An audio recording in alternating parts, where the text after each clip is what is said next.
Oh, you gotta love this. They've already got to schedule 9 hours every day, including Saturday, to make up for, the little 2 week off mess of their own. It just makes me weird out because I'm like, whatever happened to warehouses where you could stock up parts in case something goes wrong? Uh, that's another thing fading into legend. Yeah, sadly, we heard yesterday that Stuart Bevan has passed away.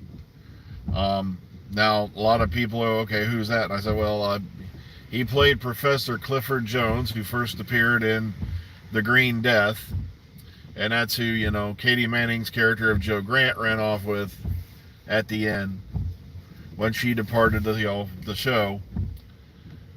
And then, of course, Clifford Jones has been mentioned a number of times since then, in various, big finishes, as well as um, Mary. It was on Sarah Jane Adventures. Yeah, you got mentioned. Yeah, Clifford Jones. And it was, he did such a great job with that character. If you've never seen The Green Death, like I said, it's one of them episodes that, like I said, I throw up in people's faces because, especially when they bring up the evil white villain, evil white male businessman, stereotypical villain that they're claiming that only this era uses. I was like, okay, what about Green Death? Where you had, Stevens and what you call it and all that. It was a bunch of, white businessmen. Sure, there was a computer behind it and all that. Oops, spoilers. But see what I mean? It's just so weird.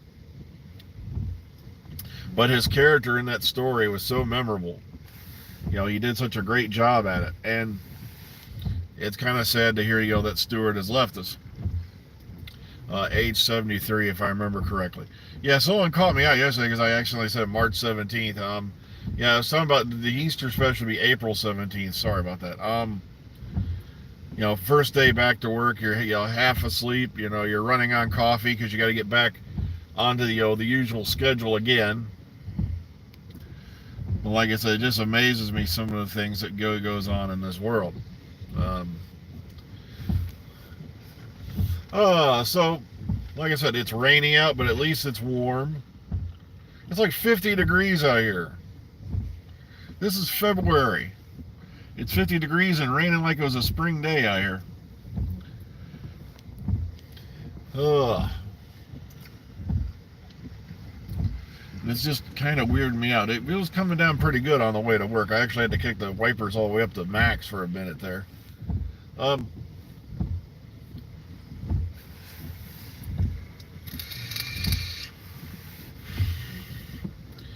Well, yeah, it's not a big deal. Yeah, somebody just mentioned Doctor and Yasmin. Like I said, I don't know why everybody's going weird over that. It's like, come on, they are obviously playing a romantic angle with, Rose Tyler and the Doctor there for quite a while. Then, of course, you had the unrequited love story with Martha Jones and the Doctor, and which kind of saddened me because to me it kind of took something out of Martha's character. She was such a strong character, and then they said, well, now they gave her this puppy dog, love thing, and it's like it kind of me took away from that whole character. I really wish they just left that in the bin, so and oh, good morning, folks. Yeah, for you folks who are just popping in. But like I said, there's not really a whole lot going on that's newsworthy.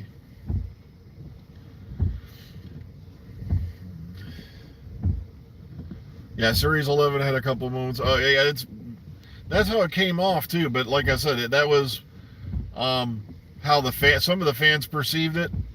And trust me, you don't want to see how some of the fans perceive Doctor Who. It's scary. I had somebody send me a link to some, fan drawings from classic era. I won't go any more specific than that. Let's just say it involved the Doctor and the Master in some some very compromising positions. But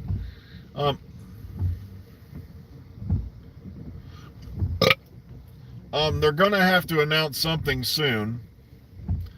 as far as that goes, because if they're going to be doing any exterior filming, in April, because originally they said May and now they're saying April, and it's like sooner or later you're going to have an announcement, because they're going to be scared as hell that something's going to leak.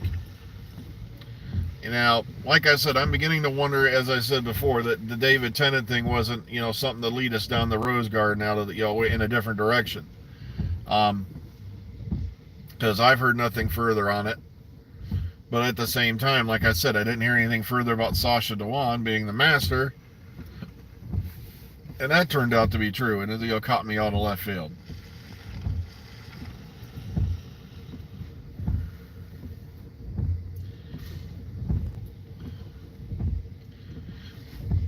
Yeah, I think that's why RTD stepped in, because when you look at what's going on with the BBC, and the things that are going on there, I think Doctor Who did have a limited run that was coming up, or its lifeline was coming to an end, because things with the BBC, they're going to start doing budget cuts probably and all that to keep the thing on the air.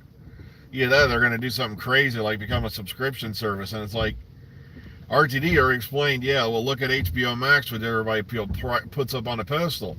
You don't get anything, you don't get any news, you don't get any local or anything, original programming. Half the time, more than half the time, you're watching stuff that it's already aired or even in the theater, and it gets repeated over and over and over again. So I can understand why he was worried, and that's probably one of the reasons why he stepped in. That, and as he said in an article, Doctor Who had never really left him, despite what he said, before. But of course, the big tagline is, and the sad part is I've heard people saying this who shouldn't be, is that, he's come in to save the show from Chibnall. And it's like, there's no proof of that. There never was any proof of that. And then it's like, as I said before, why would he have to save the show from Chibnall? Chibnall didn't want the show in the first place. And also,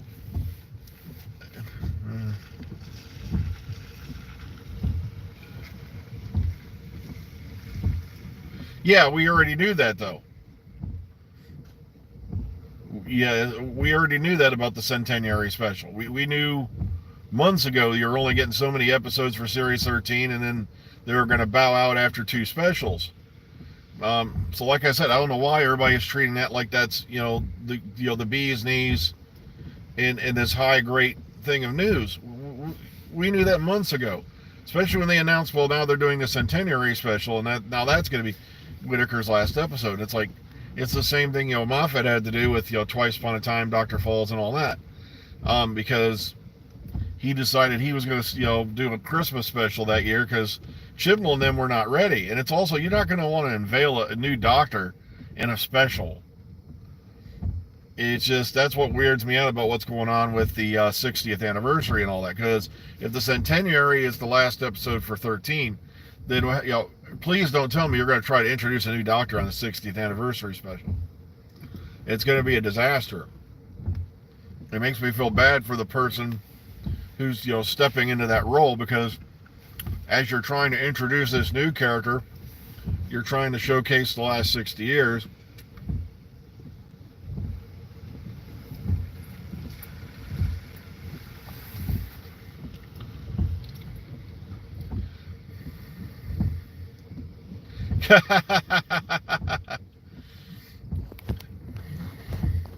Yeah, but that was back then, remember.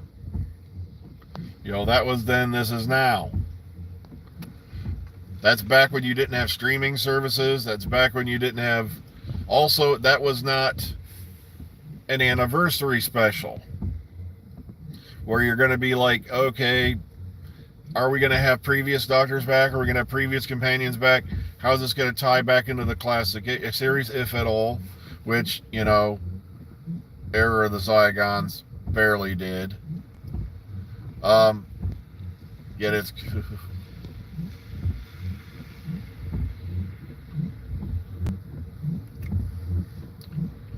Now, well, I think what it is, they're going to have...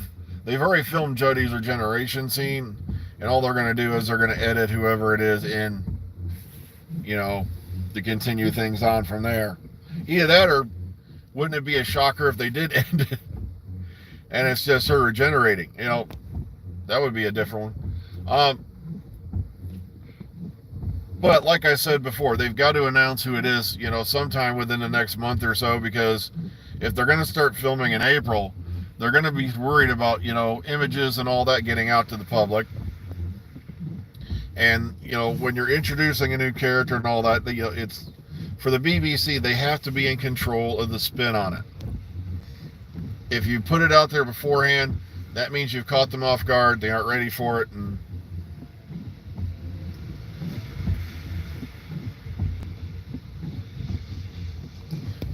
Or, yes, I think 14 was cast sometime after, or that could be a bullshit story.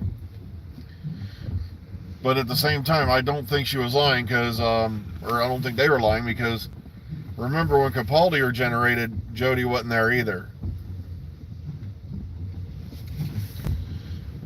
Her stuff was brought in later. That was after that whole Capaldi Last Day debacle. And it's also where we had images leaked of the TARDIS, being with the charred up console.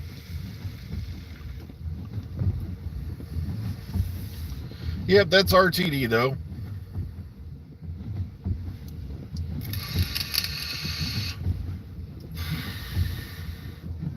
Yeah, it could be a War Games deal. I can see that. Where, you see the Doctor start to regenerate and then they kind of just fade off.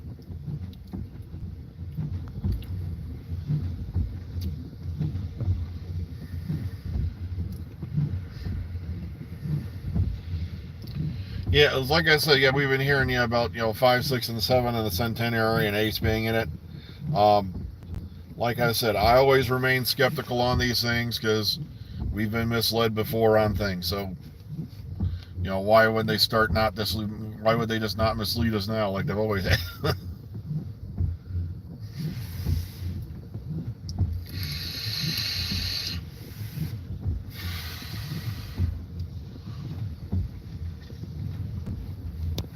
Also, if the whole 60th anniversary thing, we got to remember, Jodie's a few months pregnant now. I'm not going to lean into that or anything like that because it's none of my business, how far along she is. But we got to remember that means sooner or later she's going to have to give birth, raise another second child, and is she going to be available for a 60th anniversary? We got to think of that as well.